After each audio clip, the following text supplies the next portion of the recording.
Last na lang po on my end kay Atty. Kapunan, hindi niyo po ba nakikitang parang delaying tactic yung nangyari kanina on the part of the defense given that they refuse to have the markings even based on their evidence, yung copy nila ng acknowledgement receipts? I understand.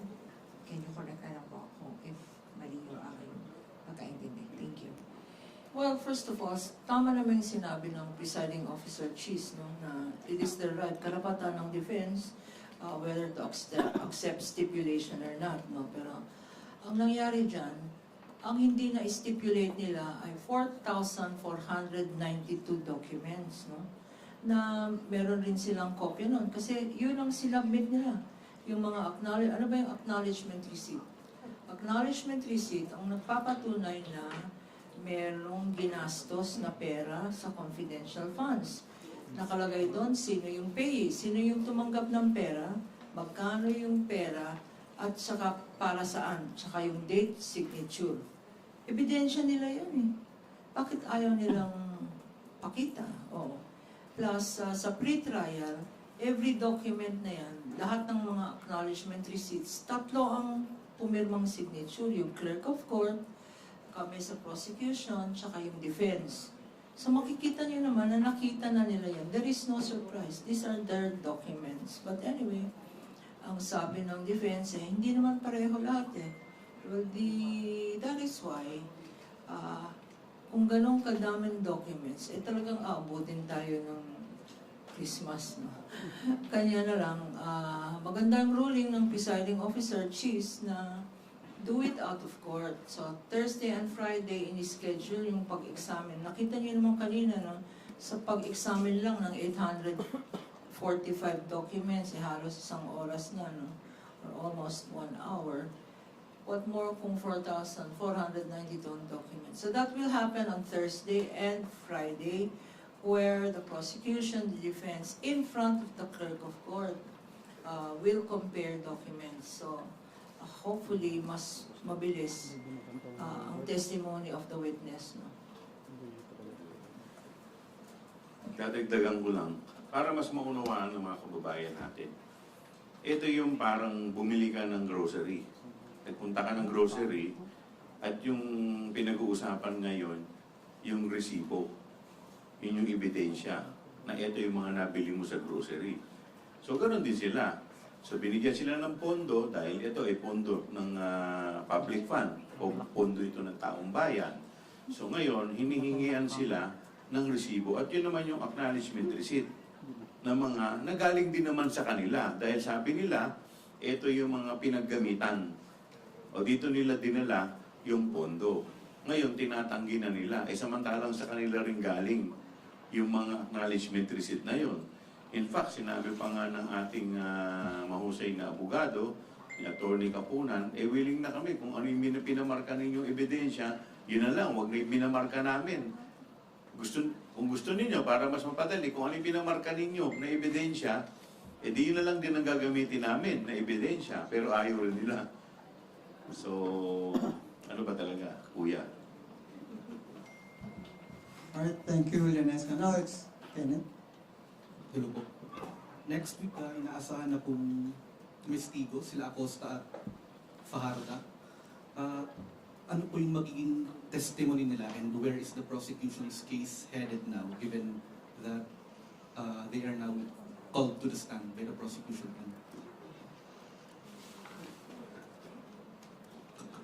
Pwede pong sa inyo.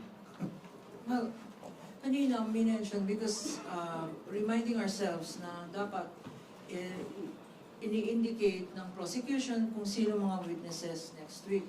So among them, meron tayong continuation na Silene na nakita nyo kanina from the COA, IPAO, and then meron tayong witness on the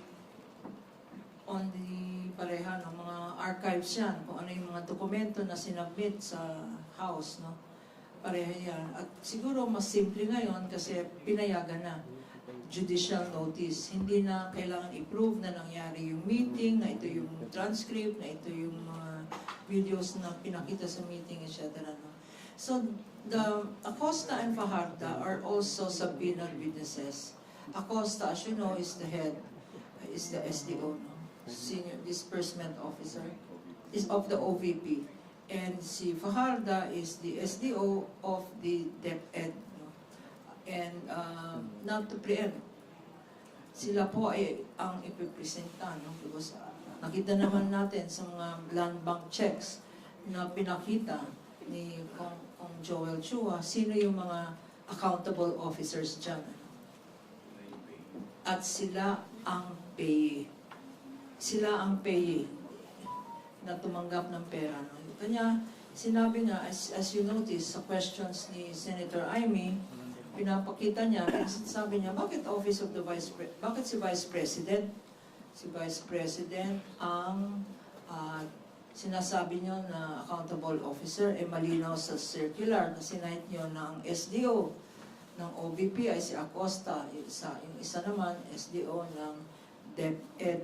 Sila dapat ang accountable, no? So, yun ang i-clarify natin next week.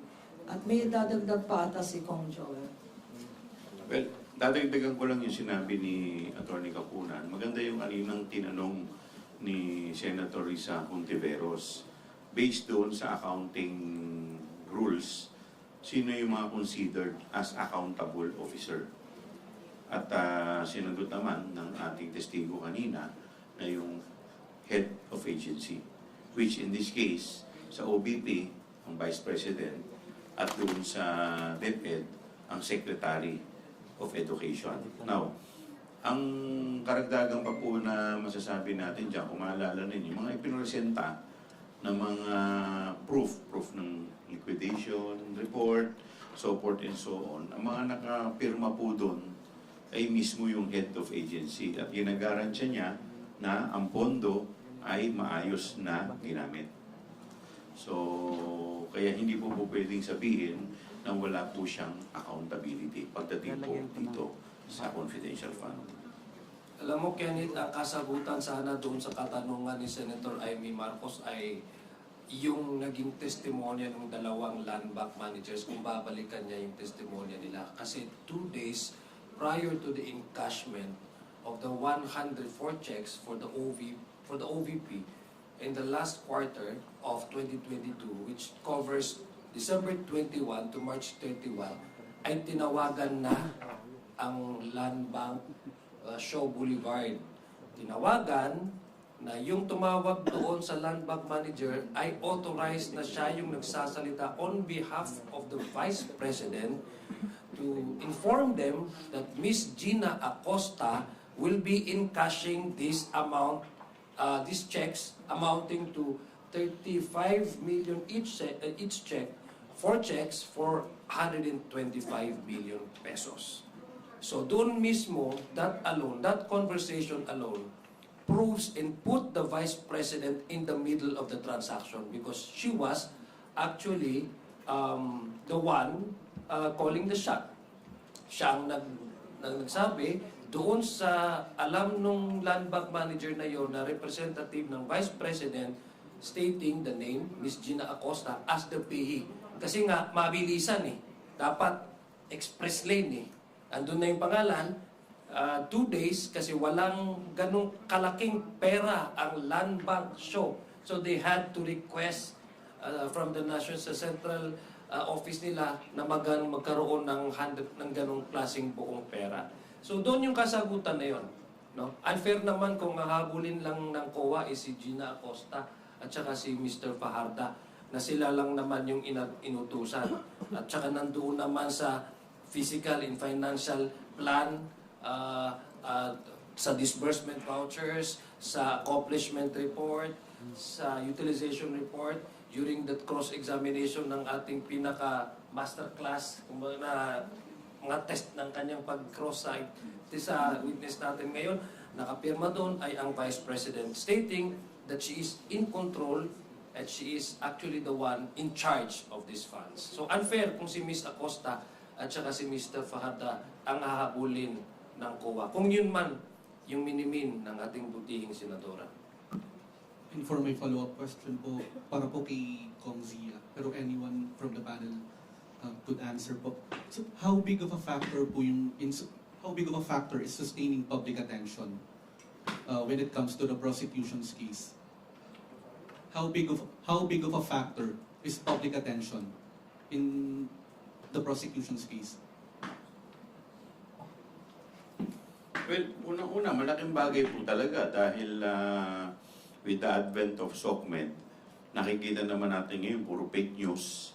At saka, siyempre, itong pinag-uusapan dito, pondo po ng taong bayan. So, dapat lamang na alam nila kung saan napupunta yung kanilang mga binabayad na buwis. Pangalawa, malaking bagay din na nagbabantay sila at nagmamatsyag dahil at the end of the day, alam naman po natin na yung mga fake news ay naglipa na ngayon. Ngayon, kung ito po ay mananatiling maglilipa na at hindi po tayo aware kung ano ang totoong nangyayari dito po sa hearing, baka mabudol po tayo at hindi po natin talaga malaman kung ano talaga at kung saan napunta ang pundo. Tsaka hindi naman po ito ginagawa ng prosecution dahil gusto nilang gawin eh. Ginagawa po ito ng prosecution dahil ito ang tamang gawin. Kasi itong sinasabi po sa batas at ito po yung sinasabi sa Constitution at para po sa kapakanan ng taong bayan, ng interest ng taong bayan dahil ang may pag-aari ng bawat opisina na halal na opisina ay pag-aari ng taong bayan. So ang nagkaroon ng betrayal of public trust is actually connected with betraying the trust that was given to her and the trust that was expected of her to deliver to the people by occupying the second highest official office in the land. So para po sa kanila, itong interest ng taong bayan ang ginagawa po ng prosecution. Idadagdag ko lang kasi ang gustong sabihin ng defense confidential yan, confidential funds. Kanya kailangan confidential rin ang information kung saan ginastos yan. Ay mali po 'yun. Ang ibig sabihin ng confidential funds hindi ka na accountable, no? At sinasabi nga nila grant siya ng president, no? This was granted by the President to the office of the Vice President.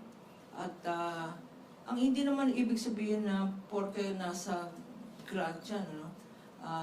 Nasa budget yan, or hindi na mag-account.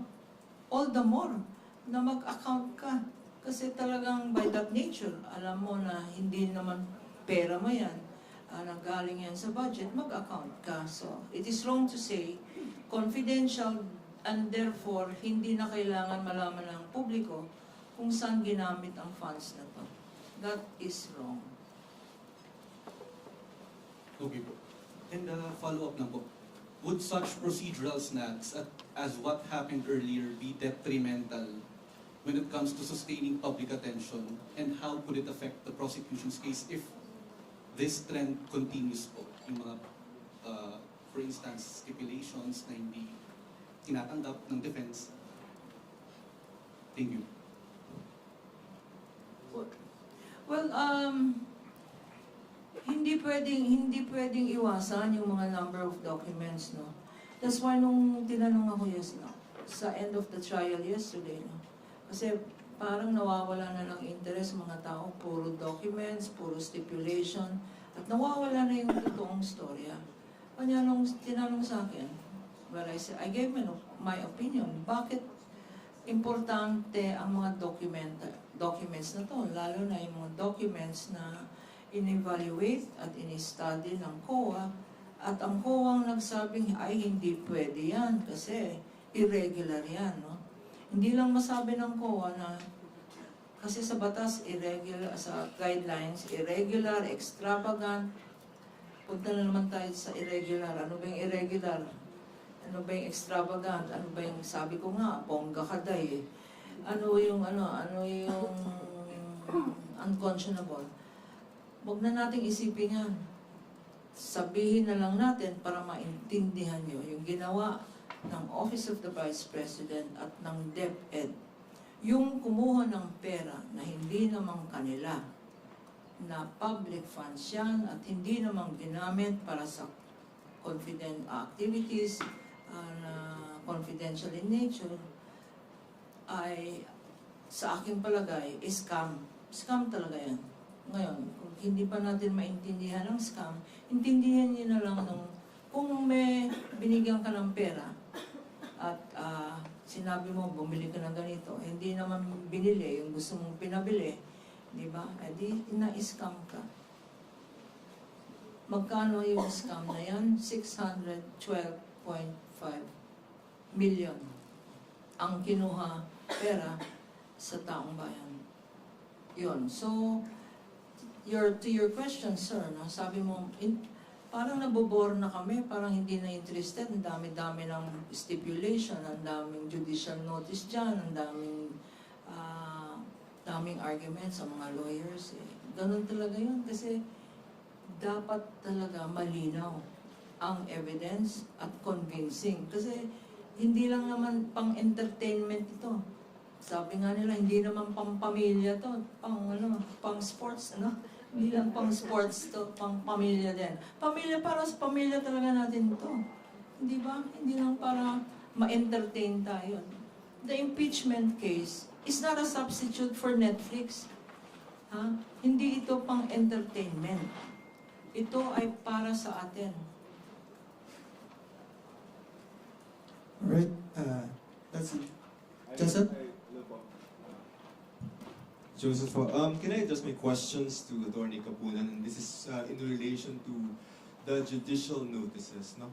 I'm trying to wrap my head around what this transpired kanina. So first, what was the intention of the prosecution when you wanted the court sana to take judicial notices of the hearings in the Quadcom and the House of Representatives, COJ? In terms of legal procedure, judicial kasi nakalagay sa rules of court na, and the rules of court are applicable to the Senate impeachment proceedings.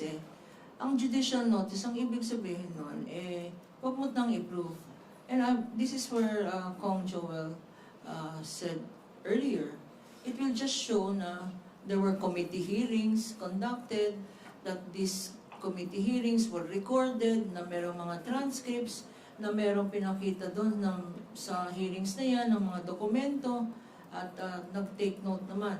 May notes dyan on the committee. That's all it takes, but it does not mean na, sabi nga ng defense, that it will substitute, hindi na kailangan daw. Parang in-imply ng defense na it is an indirect way of the prosecution to dispense with having to prove their case, no, through judicial notice. Hindi po yun ang purpose, no. The purpose really is to shorten the proceedings. Kasi nangyari naman yun eh. Hindi naman nila madi-deny na nangyari yung hearings.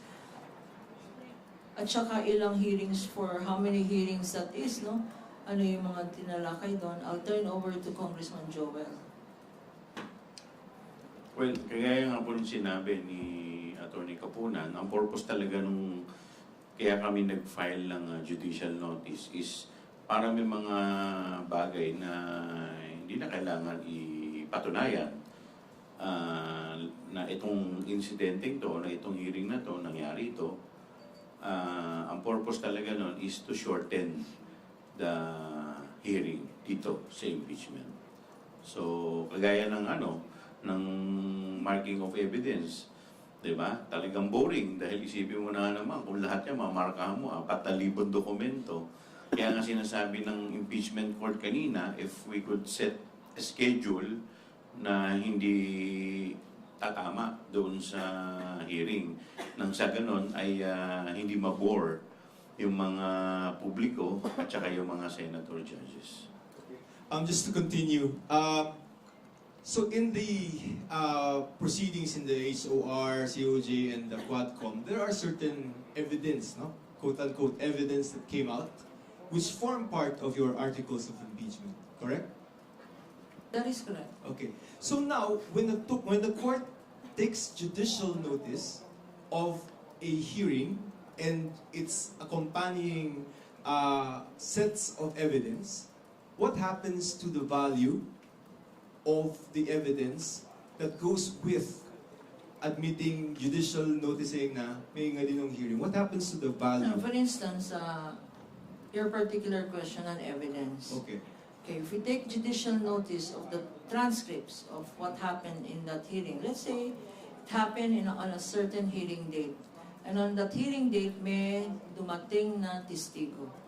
Yung testigo nagdala ng dokumento. Now, what does judicial notice do?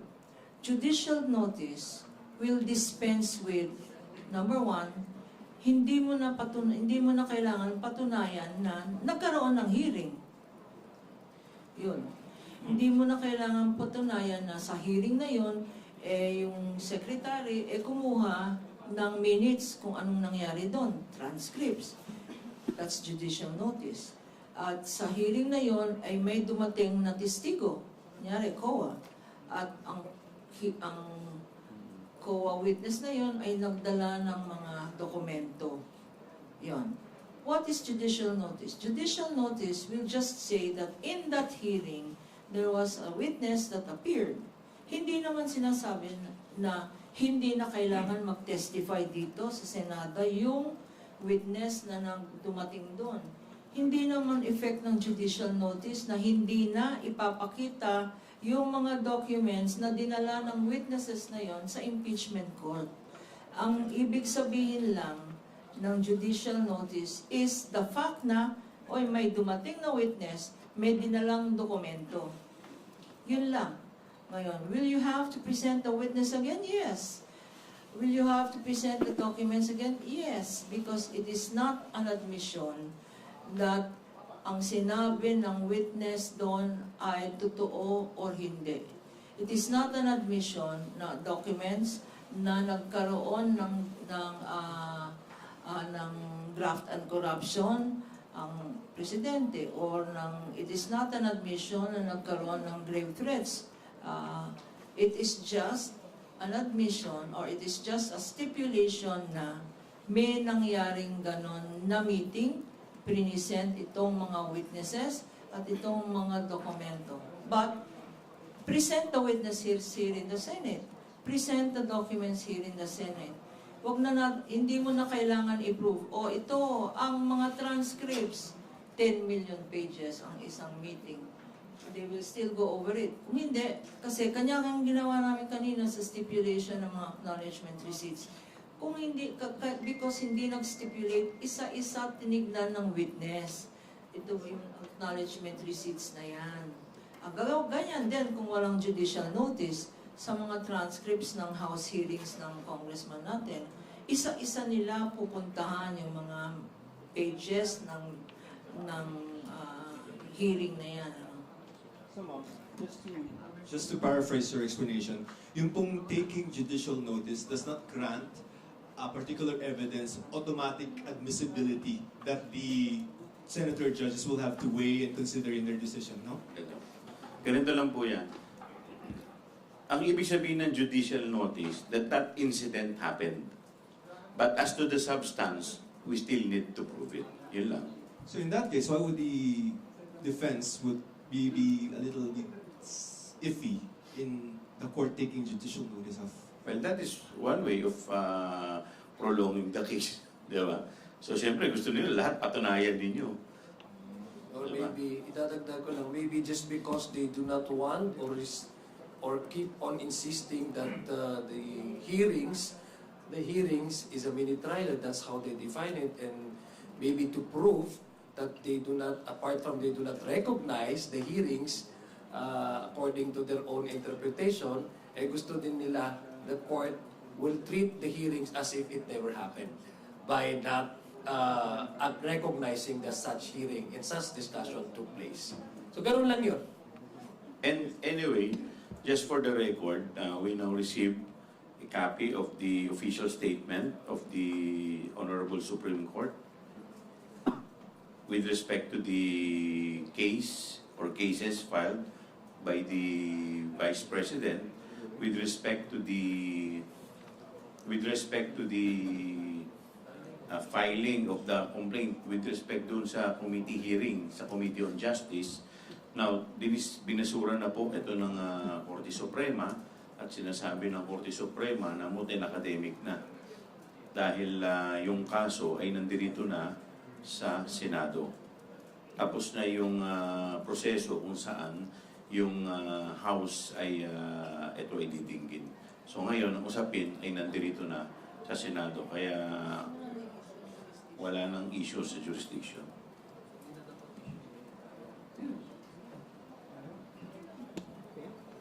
Ma'am Elke?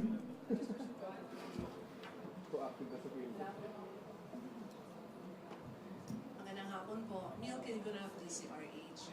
Tatlong araw po yung impeachment trial regarding confidential funds. And based on the analysis review, it's Attorney Lorna Capunan's masterclass. Reaction.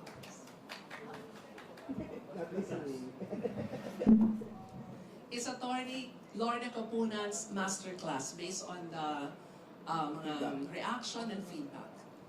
No, thank you for being kind. Hindi naman masterclass yan. Ang feeling ko lang, after several years, kasi I'm probably double, lalong-lalo na yung lawyer kanina. No? I'm probably old enough to be her grandmother. Diba? So, sana gusto ko nga pagbigyan. Kasi, syempre, first time niya mag-appeal. Kanya yung inargue niya na hindi sila nag-file down ng pleading para sa ng comment dito sa judicial notice.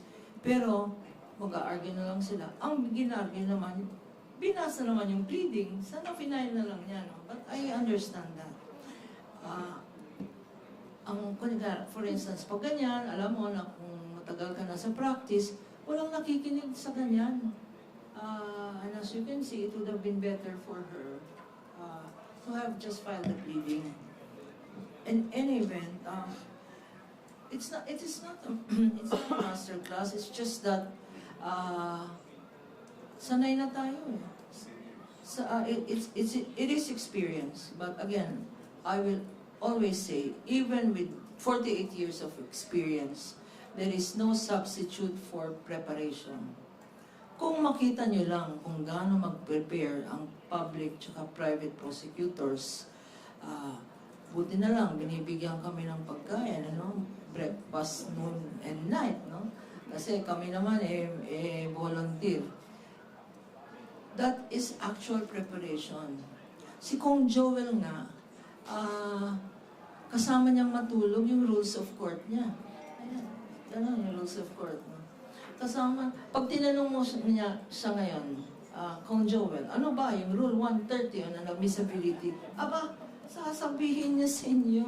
Kasi minemorize niya yan. That is why it comes. It comes naturally. It comes with this level of confidence. Tas, hindi uwido to. Hindi tayo nag-uuwido.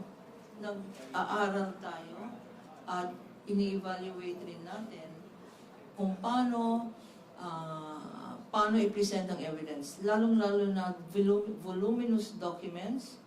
My own standard is myself. I am the judge of myself. If I am there in the audience and I am bored, that means I'm not doing it right. I am my own judge. Kunyari, kung ganitong argument, ano kung mabubora ko? So that is my guideline. At saka pag nakita ko itong mga katabi ko na nagsi-cellphone na. Pag makita mo yung mga senator judges na kunyari nakikinig na ganyan pero nagsi-cellphone na ganyan, ay change gear ka na. Mag-corrective ka na. Mag-corrective measures ka na. That means you're not interesting, you're not communicating, or it is too long. As I said when I made my first manifestation, I said, know two things. Know when to present and not to present. Paikliin ang presentation and know when to stop. Yun, some of us don't know when to stop. and I will not name these senator judges,